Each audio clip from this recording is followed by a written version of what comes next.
The Gran Fondo National Series, National Gran Fondo Championships in partnership with United States Cycling was just a couple weeks ago, and I watched and I listened and I was following on all social just to see what was going on.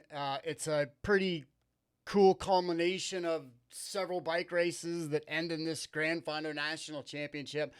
One of my really good acquaintance and someone who I've ridden with many times over the years, her name is Jill Patterson, and she was actually the overall female winner. And so she let me look at her power file and let me put this presentation together so we could jump on in and look, what does it take to win the Gran Fondo National Series, to be an actual national champion, to wear the stars and stripes for a year. And I presume that you can, wear the bands after the year. If you're not a recurring national champion, that you get to wear the stripes around your cufflinks on your bibs. So let's jump in and let's look at her data. And so there's Jill Patterson right there. This is the age group podium. So she not only wins her age group, but she wins the overall female. Here is the course for Asheville. This is Asheville, North Carolina. It's in the mountains. These are no joke. Not very far from here is the highest point on the entire East Coast at about 7,000 feet. You have to go out to Colorado to get any higher elevation. So these are no joke, these mountains in Asheville, North Carolina. And we have 4 time segments. And to win the overall, it doesn't matter how long it takes to do the entire race. What you need to do is to have the best cumulative time on these 4 segments. So you can race a segment, take a nap at the aid station, race this, take a nap, race, and still, have the best cumulative time. Looking at her powerful file, the yellow is her power numbers. This red line is the elevation. These dots represent the segments. All right. And then this blue line, which is one of the lines that I love to look at all the time, it is your functional reserve capacity. Okay. So think of your functional reserve capacity as your battery. And when you're riding at threshold or below, you're not accessing the battery. But as soon as you spend any significant time above your threshold, that battery starts to drain. Then when you go back below threshold, that battery begins to refill, but it never really refills all the way to the top, right? So when you're out there charging, and you start to go into the red, you start to burn matches, that blue line starts to descend. It starts to descend below your FTP. So this is Jill's FTP, this line right here. And so you can see right out of the gate, there's an effort, okay? So Jill knows this course. She knows her fellow riders. She rides with them all the time. Jill is a long-time racer. She knows one of her strategies, one of her many strategies, is to be in that front group, to be with the strong riders as much as possible. So what does Jill do right off the bat going into a very long, hot day? She and her fellow group, man, they gun it. So they're already in the red right out of the gate. And then we go along. The first segment's just a warm up of rollers. Nice 8:36, but you can see how much she went into the red. So, if this was a 40-minute, 50, 60-minute segment, you would not see her relying on her anaerobic battery as much. You would not see her burning as many matches as she did. But we only got 8:30 minutes. We got 8 minutes, 38 seconds. You can kind of, you can strategize to say like, hey, this is going to go fast. But Jill's with the group. She's trying to stay with the group. So there's this interesting mixture of how do I not completely blow myself up, but stay with this super strong group who's pulling me along for much faster speeds than what I can do on my own. It's all fascinating, how it all plays out. So on this first one, she digs deep. She has a a finishing time of 8:36, and the athlete who came in second, the female athlete who came in second, she was 8:38. So the second best time was 8:38.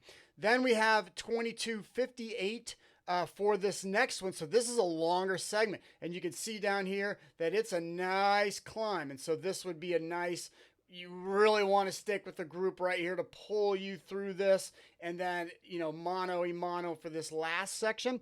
And so you can see Jill once again digs deep, stays with the group lets up just a little bit, and then for this section, man, she wipes out her FRC. You know, she is full capacity, full anaerobic, going as hard as she can. For this, she had a VI, not a variability index, an intensity factor I think this was like 0.98, and this was like 1.0. And then Jill is with the group once again. So this is what the second person did, second place overall finisher did. Female finisher. And then, then this is not a segment, but we can see this battery being drained. She's burning matches already, just because there must have been a very spirited ride somewhere in there. So this is not a segment, but you can see her digging deep at certain sections. Then the third section, T3, we have her at 16:38. The second female is 17:11. Again, Jill is at 0.97 for her intensity factor, meaning she is giving it all she's got. And you can see from the data, look how deep she's able to continue to dig on that third section. And then this is where she seals the deal. Jill's a great climber. She has tons of training maturity in her legs. She's a long-time racer, so she's been doing this for a long time. She just got back from a nice training block in France, doing all the big climbs, and so she was ready for this last climb of the day. And so at this last one, she definitely had an intensity factor of 9.7.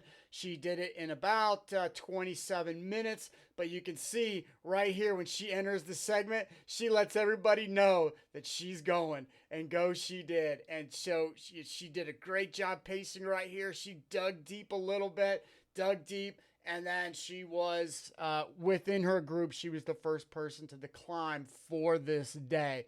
But it was this climb and her ability to go deep that enabled her to seal the overall victory on this day.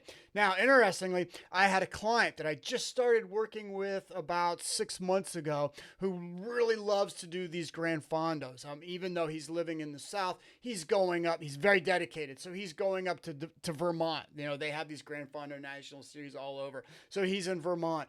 He's in Maryland. He's doing these all over with this type of racing format of the time segments. So let's look at his data really quick.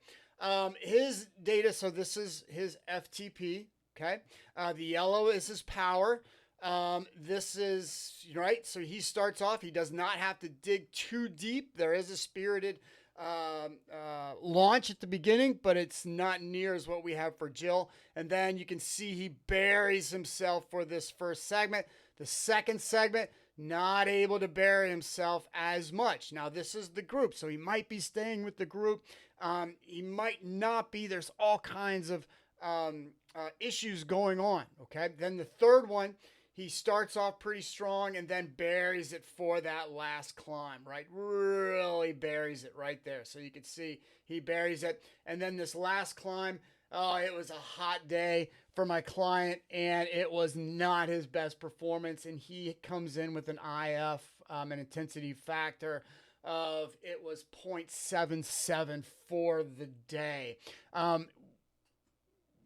Looking at that data and then going back and looking at Jill's, one of the biggest things that we realize is that there's a lot of concepts going on in these things. These things are kind of a mess to train for because there's so many things going on at once. One of the things that we really have to focus on, which Jill, because she has this amazing training maturity for so many years, is this concept of fatigue resistance, right? Your ability to drop watt bombs when the time comes at the end of the race. We just watched an amazing Tour de France where that's what they do. They race 200 kilometers and then they drop this massive watt bomb. Cavendish says that, that's one of the reasons that makes him such a great sprinter, is that his power numbers were never the best as a sprinter. One of the things that he has is that fatigue resistance, is that he can drop massive watt bombs at the finish line. After 200 brutal kilometers, Mark Cavendish can drop the bomb. That's fatigue resistance. And one of the things that people have to get into their mind when doing these Gran Fondo National Series or this race format, and it's very popular in the United States, they're all over, is that you really need that fatigue resistance. And so we see Jill still able to do an intensity factor of 9.7, which means she is going all out, that she is in the saddle all day. And by the time she gets up to hour 5, that she, after these massive efforts that we see here, that boom, she is still able to drop some bombs right at the very end. And that is a trained racer. And it's it's me as a coach who looks at so many of these files day in and day out. It's great to see that fatigue resistance of Jill. And so, hey, if you want to have your best race ever, here are some tips, right? So this is, like I say, it's kind of a mess to train for, because these Gran Fondos, you have to be strong for the 6 or 7 hours that you're out there. But really, you really have to have an amazing 20-minute, 25, 30-minute. You really have to develop your 10-minute, your 15-minute, your 20-minute, your 30-minute, depending on the length of the segment for the race. And so here's some ideas. Create an unassailable aerobic base. This is an aerobic sport. Create that amazing foundation. Those 4 or 5 months of your base training every year, create this amazing foundation for which then you can build these repeatable 20-minute efforts. Fatigue resistance, you got to do intervals that, have, you start off with your aerobic base, you're in January and you're February, and you're doing your intervals at the beginning of your workout, and then you're adding a couple, 2-3 hours onto that of endurance, zone 2. But then as you get closer to the race, you start to move those VO2 efforts, those tempo efforts, those FTP efforts towards the middle. And then as you get closer to race, towards the end. So, a workout idea could be, I just had a client do this the other day, and he rocked it out. 5 hours zone 2, paired with 1 hour tempo with threshold bursts. And so like every 5 minutes, just really punch over your threshold for 30 seconds. And so you had a 5 hours, and then at zone 2, and then an hour at zone 3 with all these punches above threshold. And he rocked it out. But that is how we develop fatigue resistance. And it's very closely related to mental toughness, okay? And so there was a famous, the Navy SEALs, right? When they tap out, when they ring that bell, actually you can do the physiological work that mentally they're fried, they're done, they're at 100%, they're ringing the bell. But physiologically, they're only at about 40%. So you need that mental toughness in this type of racing format to nail those last 2 segments in the heat of the day. You might be behind on your hydration, behind on your nutrition, but you still got to give it your all for those last 2 segments. Specifically in Asheville, that last segment, which was the climb was so steep that it was really, you're not going to benefit from a group. So it's really mano-a-mano. It's you against yourself, rocking it out. Then repeatability, it goes to all of that. You have to be able to do, FTP or above that first segment, Then your second segment, FT or above. Then the third segment, FT or above. And then the third one, FTP or above, right? So you need it goes right along with fatigue resistance. You need that repeatability. But what's great is that you can work on this throughout the season. Repeatability is crucial. Skills. There's still a lot of descending in these. The Gran Fondo, Maryland has, the Gran Fondo National Series, Maryland has, one segment that has a long descent. And so you've got to be able to kill and crush that descent. So that's a great, you got to have the skills. Pacing. You got to know how to use your head unit. You got to know when you're digging too deep. You got to know how long that you can dig for. That's all pacing. That's all skills. Group riding, how to save as much air, be as aerodynamic in the group as possible to save as much energy as possible. You need that. And then strategy, what is your pacing strategy? It's hard because it is a group ride, but what if you're in the wrong group? There's so many ways that this can get messed up, right? I'll never forget, I got in the wrong group one time and I was riding one of these segments by myself, and then along just comes by 23 people from Chicago, all in the same kit, just blowing by me, right?